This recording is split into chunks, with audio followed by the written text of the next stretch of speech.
hapong ito ay babahagi ko sa inyo yung bakit tinawag ito ng Merry Christmas. Ano bang ibig sabihin ng Christmas? Di ba? Okay? Kasi nung young people pa ako, mayroon nag-preach doon sa isang pastor na naniniwala siya ng ating Panginoon Hesus Kristo tagapagligtas, pero hindi siya nag-celebrate na Pasko. Okay?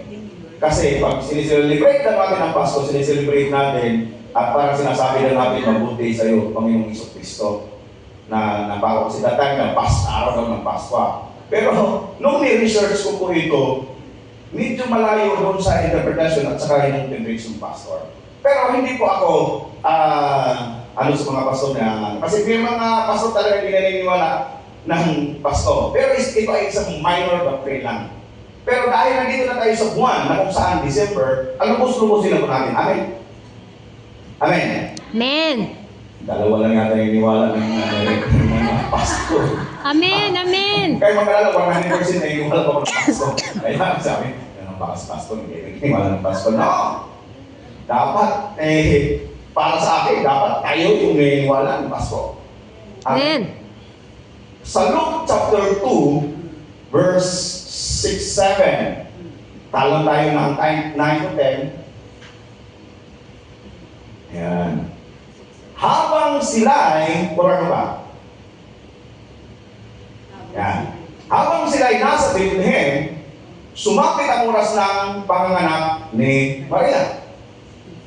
Isinilang niya ang kanyang panganay na isang lalaki, binalot niya sa lampin ang sanggol at inihiga sa isang sabsaban.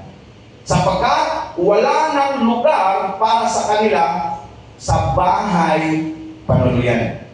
Wala ng lugar. Sa ibang sa ano, no, ano na? No, ha? No vacancy. No vacancy na. No vacancy. Puno na talaga. 9. Lumapit at tumayo sa kalagitnaan nila ang isang anghel ng Panginoon at nagliwanag sa kapaligiran nila at nakakasilaw na kalwalhatian ng Panginoon. Ganun na lamang ang kanilang pagkatakot. Verse 10, ngunit sinabi sa kanila ng anghel, huwag kayong matakot. Ako'y may dalang magandang balita para sa inyo na magdudulot ng malaking kagalakan sa lahat ng tao. Amen. Palakpakan natin ang Diyos. Amen. Every time na mabasa ko ito, talaga naman ako mismo, grabe ang kagalakan. Dahil ang purpose na ang ating Panginoong Jesucristo na naipanganak hindi doon sa palasyo, doon sa sapsapan, doon sa isang lugar na kung saan na napakababang lugar para sa isang hari ng mga hari, Panginoon, ng Panginoon, makawalang hanggang Ama, pero pinili ng Diyos na doon siya sa sapsapan. Yung hindi tayo karapat-dapat na wala na po tayong kapag-asa, wala na po tayong masabi natin na wala tayong karapatan o hindi na tayo karapat-dapat na maligtas tayo sa sobrang daming kasalanan, pero niligtas tayo ng Diyos. Kaya mga kapatid ko, sasabihin ko sa inyo, sa hapong ito, ang pamagat po natin ay good news. Amen? Good news po mga kapatid. Alam niyo kung bakit? Ikaw na nakaupo ngayon, hindi ka talaga karapat-dapat. Pero ipinanganak ang ating Panginoong Jesucristo doon sa sapsapan, doon sa pinakamababang uri, para sa iyo at saka para sa atin. Amen. Kaya good news mga kapatid. Yung ang tao, pag nakulong at pinalaya, siya sabi, good news, dahil ang tatay mo, o si tatay ko, makakalaya na. Amen. Good. Di ba kayo mga ganun? Di ba tuwang-tuwa tayo? Yes. Ikaw kapatid, pinalaya ka na. Amen. Ng ating Panginoon na isang ibinanganak sa sabsaban. Kaya, good news sa iyo at sa akin.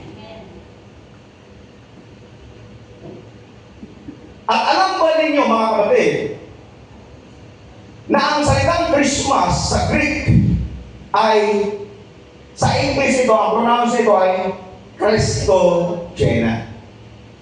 Sa Greek, itong G na ito ay Y ang pronounce niya. Kaya pag sinabi mong Christmas, Christogena, yun po ang ibig sabihin. Yun po ang pronounce doon sa Greek, ang Christmas. Ibig sabihin, Christ's birth. Hello? Amen. Baka sabihin natin, Merry Christmas, hindi natin alam. Ano ibig sabihin? Hello? Di ba? Oo, parang, Merry Christmas, basta alam natin, bigayan, tapos nakanggap tayo. Pero hindi natin alam. Ang Christmas pala, ibig sabihin, Christ's birth. O kung sa Greek pa, Christogena. Sa English, ang pronounce ng Christogena. Saan na nagaling yung Kristo, yung Christ? Kasi from Christos, Christ, at yung Christ na birth, ito ay Gena o Yena. Kaya nagkaroon ng Christmas, ibig sabihin, Christ birth. Alam niyo mga kapatid, sabi ko, ganun pala yun. Di ba? Mga kapatid, alam natin yun? Kaya talagang kapanganakan talaga ng ating Panginoon ang ibig sabihin ng Christmas. Ay may Mary pa. Baka sabi natin, baka si Mama Mary yan. Di ba? Hindi, mga kapatid. Na ibig sabihin ng Mary, sa Greek yan ay kala. Na ibig sabihin, mga kapatid, pag sinabi mong Merry Christmas, kala Christogena. Merry, kala Christogena. Ibig sabihin, Merry Christmas. Palakpakan natin si Lord. Alam na ninyo ngayon na ang ibig sabihin ng Christmas, Christ's birth. Wow! Bakit Mary? Bakit Mary, mga kapatid? Ha? Ano ibig sabihin ng kala? Anong ibig sabihin ng kala? Sige, tuloy si Sir Alam. Bakit may clicker dyan? Hindi ko sa akin. Hindi pala mong tabo ka. Forward mo. Ayun. At balik mo. Lagpas. Na ibig sabihin ng kala, good Christmas or happy Christmas. Hello? Amen. Kaya, Merry Christmas. Hindi po yan si Mary na nanay ni Jesus. Ibig sabihin, good or happy. Ang tanong, masaya ba kayo ngayon? Nakaupo ngayon dyan. Hello? Masaya ba kayo na nandyan kayo ngayon? Amen. Palakpakan natin ang Diyos. Totoo na Merry Christmas talaga. Masaya talaga. Good talaga ang kapanganakan ng ating Panginoong Jesucristo doon sa krus ng Kalbaryo. Dahil sa Isaiah, nandoon ang sinasabi ng ating prophet Isaiah na sa 8th century, makikita po natin ang Isaiah chapter 9, verse 6 to 7, na ang sabi, sapagkat isinilang ang isang sanggol na lalaki para sa atin. Ibibigay sa kanya ang pamamahala at siya ay tatawagin kahanga-hanga. Grabe mga kapatid, no? Kahanga-hanga na pagpayo. Makapangyarihang Diyos, walang hanggang Ama, prinsipe ng kapayapaan. Hello? Amen. 7, maging malawak ang kanyang kapangyarihan at walang katapusang kapayapaan ang ipagkakaloob sa trono ni David at sa kanyang kaharian. Itatatag na ito at mamamalaan na may katarungan at katuwiran mula ngayon at pagpakailaman sa sagawa ito ni Yahweh. Amen. Amen. Purihin po ang Panginoon. Nung sinabi ito ni Prophet Isaiah sa 8th century, 700 to 750 years, nagkaroon nga ng isang lalaki, which is ang ating Panginoong Jesucristo. In sa Isaiah chapter 7, nandun yung tinatawag na Emmanuel, na ibig sabihin, God with us. Amen. Hallelujah! Mga kapatid ko sa Panginoon, 700 to 750 years, nangyari na ipanganak ang ating Panginoong Jesucristo doon sa sabsaban. Bakit hindi sa palasyo? Pwede naman sa palasyo may panganak ang ating Panginoon. Tama? Amen. Ang Diyos, pwedeng mag-open ng mga pintuan. Ano sabi sa Bible? Wala nang bakante. Wala nang available doon sa panuluyan. Ang Diyos ang makapangyarihan. Ginawa po yan ng Diyos. Pero sabi doon sa John 3:16, gayon na lamang ang pag-ibig ng Diyos. Basahin ba rin? Sapagkat gayon na lamang ang Pag-ibig ng Diyos sa sangkatauhan, kaya ibinigay niya ang kanyang kaisa-isang anak. Ang nauna, ibinigay bago nagkaroon ng pag-ibig o pag-ibig mo na bago binigay? Pag-ibig. Una ang pag-ibig. Kaya mga kapatid ko sa Panginoon, yung mga nabalot ninyo, siguraduhin ninyo na una yung pagmamahal nyo kaysa doon sa nabalot ninyo. Amen? Dahil ang tumanggap din, kahit hindi kasya sa inyo, dahil sobra na yung pagka-sexy, huwag kayong magreklamo. Ano ba tinabuno? Hindi naman kasya sa akin ito, pagbihira naman. Hello, di ba? O di kaya baka pambihira mahal nyo sa akin, nabulog ko, mura lang ito ah. Wala, daya nung nakabulog sa akin ah, mahal yun ah. Di ba? Mga kapatid, importante, meron po tayong tinanggap. Amen? Amen. Dahil bago po binalot natin, tulad ng sabi ng ating Diyos, minahal niya muna ang mundo bago ibigay ang ating Panginoong Jesucristo. Ano pa kaya siya? Ay, napakasarap mga kapatid. Nagbalot-balot na ba kayo dyan? Kahapon, Christmas party po namin doon sa Saturday Group. Eh, dalawa lang kami lalaki ni Kuya Pupoy. Ito si Mami, nagdala ng kasi bunutan kami ng gano'n. Naku, may lipstick. Ay, ang nakabunot, si Kuya Pupoy, lalaki. Ay, hindi pwede magreklamo eh. Dahil ito din na-share ko eh. Di ba? Pero pag-ibig. Pero kung tumangga, magpasalamat ka. Bahala na may lipstick. Amen? Pasalamatan mo yun. Dahil binigay si Mami, talaga naman sa akin, walang sige si Mami Cindy. Kahapon, no? Wala. Hindi siguro. Mga kapatid, kaya kung mayroon kayong tinanggap, masaya pala kung magiging masaya po tayo. Amen. May natulungan po ako sa Facebook. Ay talaga nagwawala ang nanay. Bakit ang yun ang binigay? Kamahal-mahal daw sa binigay niya. Para napulot ng anak niya. Napakamura. Babawiin daw niya sa ulit niya yung pulot. Mga kapatid, wala na po sa atin ang mga ganun. Amen. Amen. Mabalat ang magbigay kaysa tumanggap. Kaya magbigay na kayo sa akin. Amen, di ba? Sabi nyo ka na, amen, no? Lahat hindi magbibigay yun. Lahat po tayo nagbibigayan, amen. Kaya purihin po ang Panginoon dahil dito sa John 3:16, ito yung nagpapatunay sa totoong Merry Christmas. Amen. Kaya di ba? Napakabuti ng ating Panginoon. Napakabuti ng ating Diyos. Hindi pinanganak doon sa palasyo. You know why? Kasi pag pumasok ka doon sa palasyo, at that time, wala pa namang mga DPWH that time eh. Wala pa eh. Di ba? Pakaisipin ko yung kalsada. Wala ka pa. Wala pang nagakuha ng dalawa. Walang DPWH, walang flood control. Kaya pag umulan, putik.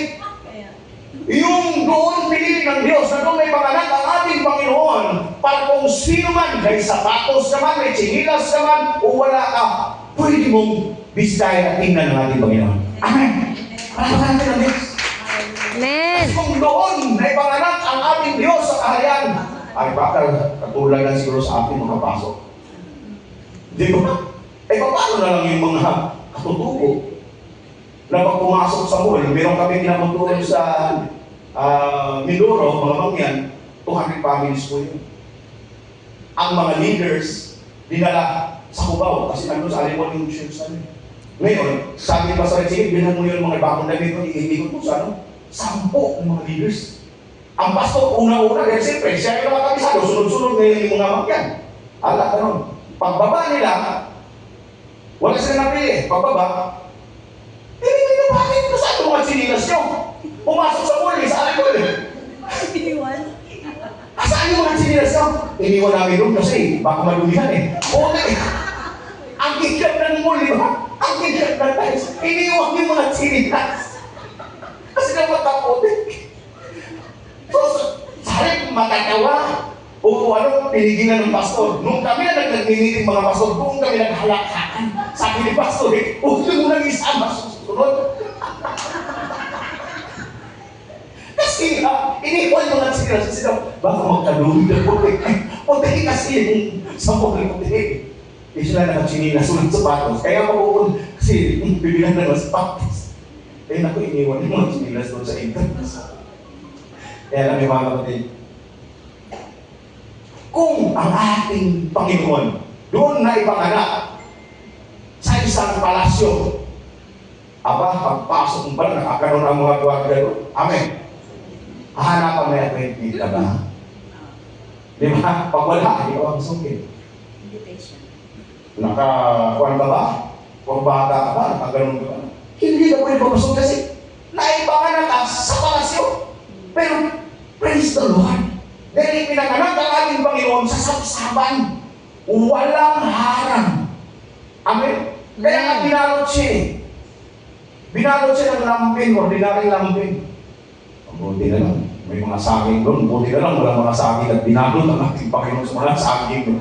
Para mabuti may lampin. Kasi kung walang lampin, baka puro saging lang binalot. Pero praise God. Ang ating Panginoon mas gustuhin niya doon siya may panganak. You know why? Para open sa lahat.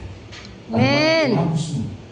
Ano man ang iyong uri ng pamumuhay mo, mayaman ka man, mahirap ka man, matalino ka man, hindi ka man matalino, nakasapatos ka man, nakatsinilas ka man, wala kang tsinilas, welcome ka kapatid. Amen. Hindi, na-open ang Diyos din sa lahat ng panahon. Ang pag-ibig ng Diyos, open sa lahat. Amen. Dahil gustuhin niya na doon sa may panganak. Dahil gusto niya talaga na welcome ang lahat ng tao. Kaya nga ang pag-ibig ng Diyos sa mundo, para po sa lahat, universal po ang pag-ibig ng Diyos. Hindi niya pinipili kung sino ka man. Ano man ang katangian mo, ano man ang pagkatao mo, basta wala ka at lalapit ka sa Panginoon, welcome ka kapatid. Kaya napakabuti, good news. Dahil in the 700 to 750 years, nagkaroon ng kaganapan, mga kapatid, ang sinasabi ni Isaiah. O napakatagal. Pero ngayon, mga kapatid, tayo bilang mga anak ng Diyos, dapat tayo ang totoong magpasalamat. Hindi po masasabihin natin, araw-araw pasto dahil Kristiyano po tayo. Amen.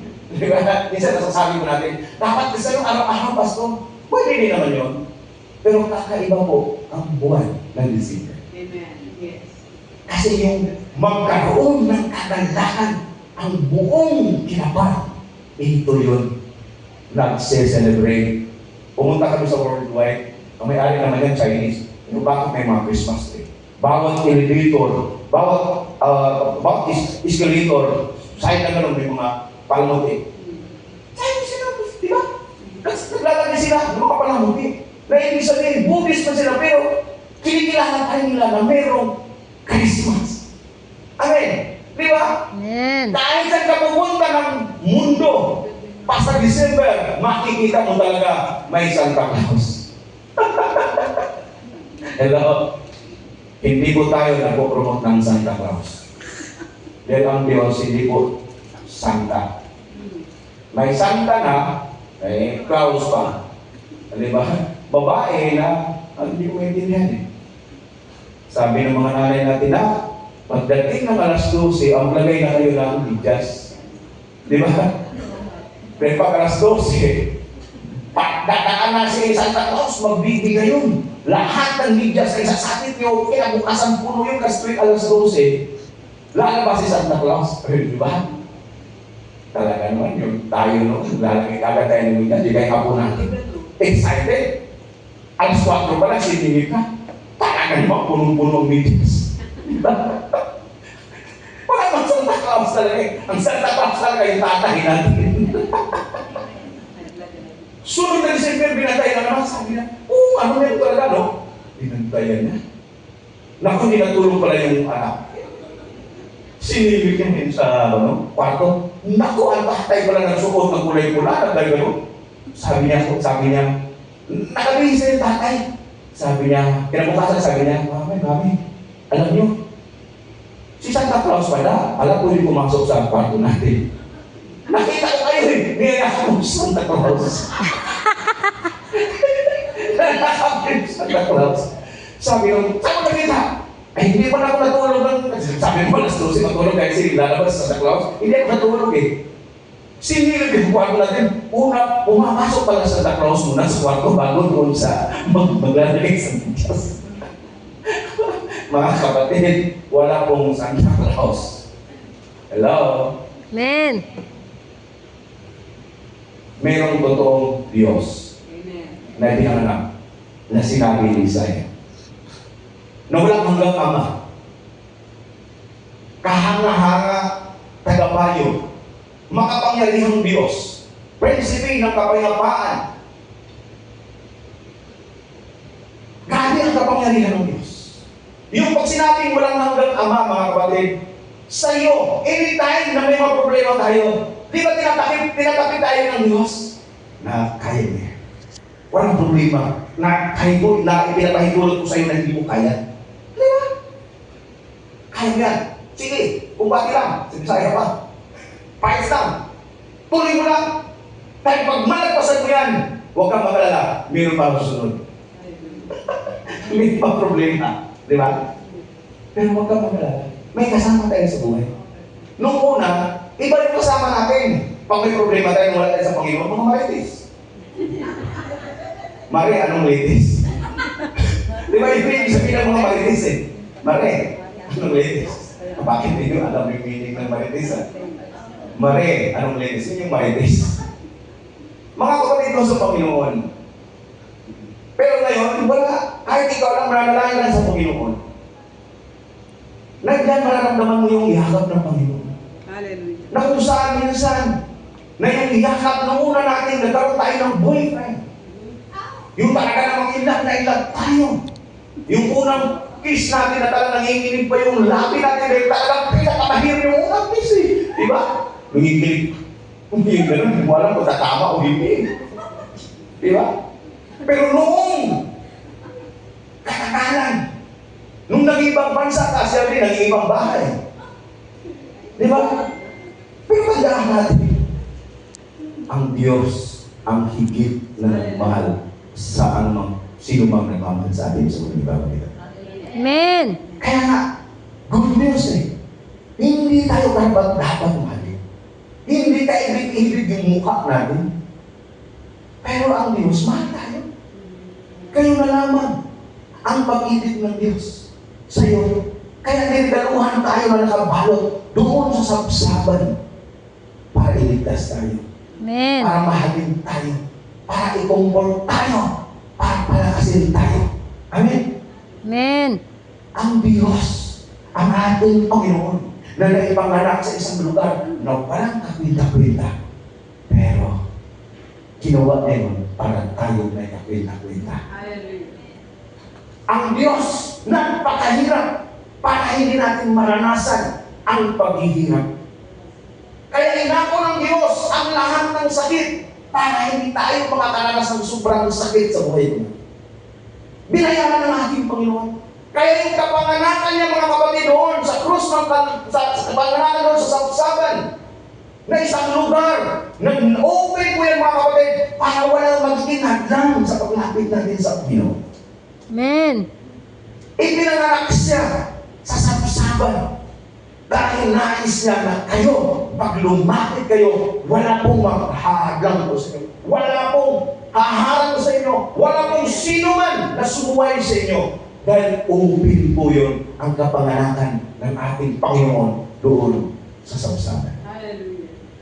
Dahil kung may harang po yung mga kapatid, tayo ngayon, hindi natin alam kung meron ba talagang Merry Christmas. Pero praise God, dahil mas gustuhin ng Diyos para ipakita sa buong mundo na narito ako. Sabi ng ating Panginoon, bibigyan ko kayo ng pag-asa. Bibigyan ko kayo ng kagalakan. Bibigyan ko kayo ng kapayapaan. Bibigyan ko kayo at ipaparanas ko sa inyo ang totoong pag-ibig sa buhay ko ninyo.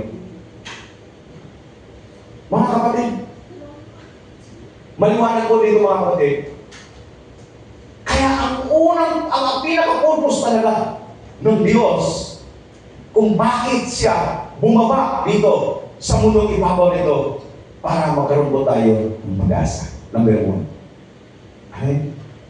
Then wala na po tayong pag-asa sa puto. Kung titignan po natin ang mga Israelites, hahabulin, pahirapan, tapos pagtanggol ng Diyos, mamaya, sa katigasan na naman ng ulo, magiging slave na naman sila. Or na lang ganun. Kaya ang sabi ng ating Panginoong Kristo, mahal ko talaga ang mga tao eh. Magpadala talaga ako dito na para isa-isa ialay ko yung ating Panginoong Kristo. Para magkaroon na ng pag-asa ang mga tao. Para magkaroon na ang mga tao ng kagalakan, ng lubos na kagalakan sa kanilang buhay. Na hindi lamang magiging masaya tayo sa mga material na bagay. Amen? Nasapat na kung magkasano sa buhay ko natin kung anong meron ka ngayon na meron kang Diyos, merong Jesucristo, merong ipinanganak na isang Panginoon at walang hanggang Ama doon sa saksapan. Nandyan sa puso natin, nandito sa puso ko, at siya po yung nagpapagligtas natin. Alam niyo mga kapatid, kung hindi din tayo panganak natin Panginoong Jesucristo, hindi natin alam kung sino ang makakaya para sa isang taon para maligtas, para maabsuelto. Di ba may mga ritual? Sino makabili ng isang tupa na walang kagat ng lamok para may alay, para sa loob ng isang taon? Tayo ba yun? Wala. Para magkaroon ng sacrificial love. Mga kapatid, wala po. Pero ang ginawa ng ating Diyos, ibinigay niya ang kanyang bugtong anak, yung isa-isa na niyang anak. Para sa lahat. Hallelujah. Mga kapatid,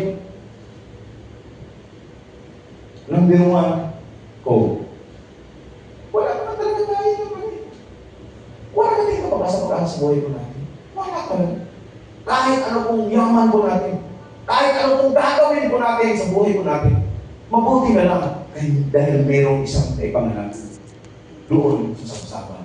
Kaya meron po tayong inaasa at meron po tayong pag-asa sa buhay ko natin doon sa buhay ko natin. Amen. Di ba mga kapatid, napakasarap po? Na hindi mo pwedeng bilhin para ikaw ay ma-absuelto sa kasalanan. Dito sa ating Philippines English, bago ka makasot, magpiansa ka, pero makukulong ka pa rin. Amen? Makukulong ka pa rin. Dahil may kasalanan ka. May pagkakasala ka. Pero sa Panginoon, inalay niya ang kanyang buhay, ipinanganak siya, at siya po ay namatay. Inilibing at muling nabuhay para tamasahin po natin ang pag-asa, ang buhay na assurance, na buhay na walang hanggan doon sa kabilang buhay. Amen? Amen. Kung wala ang ating Panginoon, wala po talaga tayo pag-asa. Wala pa ako. Kahit ano gagawin ko natin. Sumunod.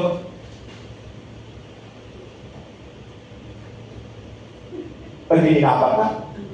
Joy. Kaya mga kapatid, hindi mo napapasaya ko sa atin yung pera ko natin. Amen? Amen. Ang totoong joy, ang totoong kagalakan sa buhay po natin, yung meron kang Diyos sa puso mo. Hallelujah. Hindi sa mga material na bagay, mga kapatid, sasabihin ko sa inyo. Dahil kung material na bagay, yung mga nag-flood control ngayon may billion, dapat masaya ko sila. Amen. Di ba? Hindi. Billion yun. Pero tanongin mo kung masaya sila hindi. Ayaw ko nga, yung nahulog sa bangin yun. Masaya yun. Di ba? May billion yun eh. Amen. Kaya mga kapatid, hindi yan. Walang kasiguraduhan na kung marami tayong pera, masaya tayo. Pero kailangan natin ng pera. Amen. Hindi po ako ganun. Kailangan ko natin ng pera. Kung gusto lang bigyan tayo ng milyon tayo ngayon. Kaya lang, dapat pag binigyan tayo ng milyon ni Lord, dapat hindi tagapingin yung kilay natin. Di ba? Kung maglakad tayo, dapat pantay pa rin. Kasi pag binigyan tayo ng milyon, baka tagapingin yung kilay natin eh. Di ba? Na ibig sabihin, baka magbago yung kilay natin. Hello? Kasi maraming mga tao, pag nakahawak ka ng milyon, natatabingin na yung kilay. Hindi naman nilitupin. Di ba? Natabingin na yung kilay. Mga kapatid, kaya mga kapatid, sa Panginoon, yung tunay na kagalakan natin ay ang ating Panginoon Kristo. Na nasa puso natin. Amen. Next. Yung magkaroon pa tayo ng kapayapaan. Pag nung wala pa tayo sa Panginoon, pag may problema tayo, ay saan tayo dadalhin? Pare, isang longnig lang yan. Isang $3 lang yan. Tulog, masaya ka, makalimutan yung problema mo. May kapayapaan ka na. At kinabukasan, sakit ang ulo. Kasi may over, mas malala. Di ba? Ang totoong may kapayapaan, merong ang Kristo sa puso. Pag Amen. merong ang Kristo sa puso mo, kahit anong problema, merong kang peace of mind. Hallelujah. Pagkakaroon ng peace. Amen. Ang peace of mind, mga kapatid, hindi ko yan nabibili sa mga department store, sa drugstore. Kasi kung meron yan sa palengke, sa mga mall, ay sasabihin ko po sa inyo ang haba ng pila. Para bumili, mag-order, bibili ng peace. Fish, meron. Peace. Fish market. Di ba, mga kapatid? Pero pag nasa Panginoon ka, kasama yan. Bakit siya? Kaya pinanganak ang ating Panginoon dahil sabi sa Isaiah, walang hanggang Ama. Wow, di ba? Na, yung problema mo, akin bigyan mo sa amin. Ako bahala yan. Kaya nga sabi, ang problema, hayaan mo. Hayaan mo yung problema na siyang mamong problema. Ayun. Hayaan mo. Di ba? Ang problema, pinoproblema mo ay problema mo talaga yan. Hayaan mo ang problema na siyang mamong problema, ay talaga sasakit ang ulo ng problema. Hindi yung ulo mo. Amen. Amen. Kaya po ang Diyos. Nalala niyo yung footprints ni Dazan? Yung kwento? Nung naglalakad sila, apat ang bakas sa baybayin. Kakala dalawa na lang. Sabi mo, Lord, iniwan mo na ito. Hindi niya alam. Dahil binubuhat na pala siya. Di ba? Mga kapatid, ang Diyos natin gano'n. Pag hindi na natin kinaya, nandiyan ang Diyos. Binubuhat po tayo, inaalalayan tayo. Kasi ama natin siya eh. Walang hanggang ama. Wala pong magulang na pag ikaw ay problema sabihin, mabuti na sa'yo. Idolo mo yan, ibinigay mo yan, mabuti na sa'yo. Di ba? Kahit yung magulang mo, kahit may magulang, tapos yung anak niya, hindi naman kagandahan, pag sinabi mong pangit yung anak mo, ay nako, magsasamulugan kayo, hindi ba kaya? Ipaglaman talaga niya. May one time pumunta doon sa headquarters. Sabi nung nanay, hila-hila niya yung anak niya. Sabi niya, oh ma'am, ano pong problema niyo? Mag-ukumplain ako, sir. Bakit ma'am? Kasi sir, yung anak ko, sinasabi nilang, pangit daw, pangit. Ma'am, ma'am, ano, yung hila-hila mo, ma'am, bawal po dito yan. Asan yung hila-hila? Yun o, yung hila, bawal po yan dito. Kasi ano yan, dapat endanger, ano yan, space yan. Dapat sa Manila Suyo. Yung anak pala niya, talagang kapangitan talaga. Nakagalit yung nanay, kasi sinasabihan, bakit ang anak mo? Eh pagdating sa headquarters, nagsumbong siya, sabi ng polis, nanay, bawal po yan. Bit. Alabas yun, eh mas malala. Nagkits, baby. Hindi nagkits, no? Pumunta ang nanay, magreklamo. Dahil yung anak niya, hindi kagandahan. Hila-hila niya ngayon papunta sa headquarters. Sa polis, dahil magsumbong na ididimanda niya yung nagsabing pangit na yung anak niya. Eh pagdating niya doon, nakita ng polis. Ano may susumbong niya? Magdidimanda ba ako? Sinabi yung pangit yung anak ko? Nung hindi pa niya nasabi, sabi ng polis, ma'am, bawal po yung hinihilay. Doon po yan dapat sa labas. Kasi nga, kapangitan ko talaga. Pero kahit gaano kapangit, pag ikaw magulang, hindi po tayo papayag.